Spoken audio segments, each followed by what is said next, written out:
Today on TOKKANTE, we are talking about Rolex, yes, again. But let's take a step back from all this Rolex craziness right now and look at one that you can actually get in stores. What is the true Rolex icon? Well, it may not be the one that most people think. It's not the Submariner, it's actually the Datejust. So we look at 3 reasons why you should at some point in your collecting journey own a Datejust. And then we look at my personal story, 6 years with this one.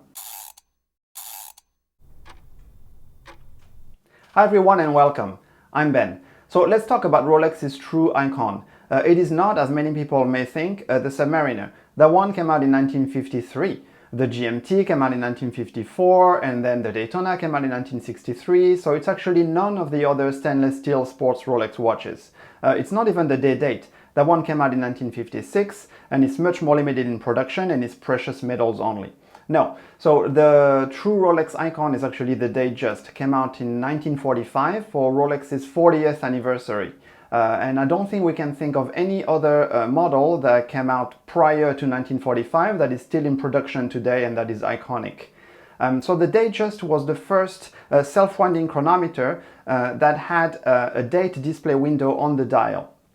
And you know, this one is still in production today and has barely changed. It is still available in the original 36 mil, and it is, to this day, Rolex's most produced watch. And I've read somewhere that it's still the most sold, especially here in Asia. It is one of the most popular, and it is really Rolex's true cash cow.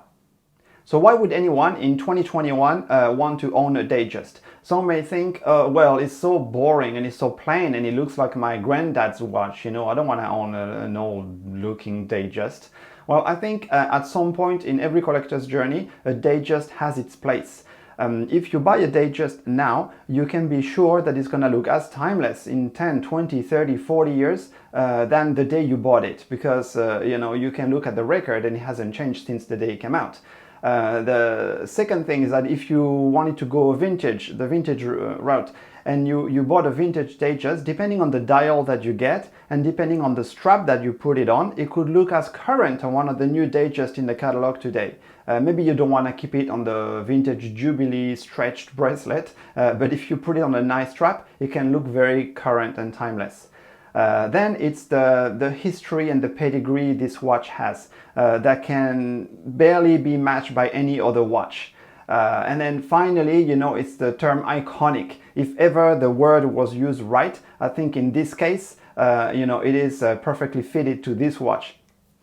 So the second reason is all the different variations that you can get with the Datejust. There are what seems to be like 1 million different dial variations with the Datejust, going from the sporty model with the lume baton indices all the way to fully gem set dials, jewelry pieces. And every one of them gives a very different look and feel to the same watch, basically. You can get, basically, with the Datejust a lot more individualization or personalization, I don't know what the right word for it is, than any other watch in the catalog. For example, take the Submariner. I haven't counted, but if you go on the website, I think there are maybe less than 10 different models for the Sub. So if you get a Sub, maybe unless you get a Smurf, you're pretty much getting the same Sub as everybody else. With the Datejust, you can find the perfect watch for you. Palm fronds, anyone? And the third reason is that it is the perfect gala watch. The Datejust is the perfect mix of, you know, sporty and dressy and casual and office watch and everyday wear, daily wear kind of watch. It's even water resistant to 100 meters. So in a way, the Datejust is the perfect, you know, all-rounder, go anywhere, do anything watch. It is actually the perfect one collection watch. When I got mine, that was the only good watch I had. I had my Seiko, which was my Seiko Sumo, which is very big and very sporty. Basically, my Datejust was my only good watch. So I think the Datejust is really essential to any collection. So now finally, I want to share something a little more personal on the channel. It's my story with my Datejust after 6 years. So let's go back to 2015 and let's put things in context. 2015, you know, I was traveling to France, going to see my family, and it was kind of an important birthday for me. I'm not going to tell you which one. You know, 2013, the GMT Batman had come out. It was still a very hot watch. But I never liked the Batman. I know, ooh, the hate in the comments. I do like the GMT, but I don't like that one. I think the Batman for me is too cold. I don't like the blue. If I would have a GMT, it would be the root beer. And then in 2016, you know, the Datejust 41 would come out, but of course in 2015 I couldn't have known that. So bummer, you know, I should have waited, but you know, that's what it is.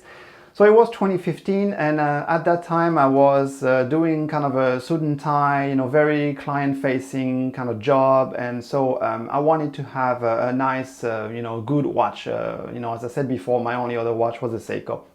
So one watch that I always wanted, it was the Day-Date, the 118239, that I had seen on the wrist of a partner, actually, KPMG. So it was, you know, a grey dial with the gem set indices, and I liked that watch. I thought it was kind of a power watch, but you know, there's no way that I would be able to get that watch. So what I was actually planning on buying was the Datejust 2, the 116334. So that one is with a dark rhodium dial and with the diamond indices. This one. So I actually bought this watch at the Charles de Gaulle Paris airport within 10 minutes prior to takeoff. So very quickly on the way to the gate. Why? Because, well, at the time I could get 5% off on the Datejust, and also I could get 12% tax back. So it was, you know, a better deal for me than buying it back in Hong Kong. Just got it, got on my flight and flew back to Hong Kong. So, you know, this is a decision I've never regretted since.